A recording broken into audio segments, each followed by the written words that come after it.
Qaçqınların və məcburi köçkünlərin işləri üzrə Dövlət Komitəsinin təşkilatçılığı işğaldan azad olunmuş rayonlarda Prezidentin xüsusi nümayəndəliklərinin dəstəyi ilə flaşmob hazırlanıb.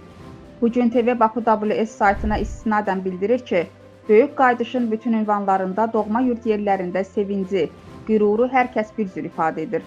Uşaqların sevinci isə bambaşqadır. Səmaya uçan rəngbərəng şarlar onların arzu və ümidlərini təcəssüm etdirir deyə qurumdan vurğulanıb. Flaşmobda Suveren Azərbaycan, köklərimizə bağlılıq, işıqlı sabaha inam sloqanı yazılıb. Hüsniyə Salmanova, Bugün TV.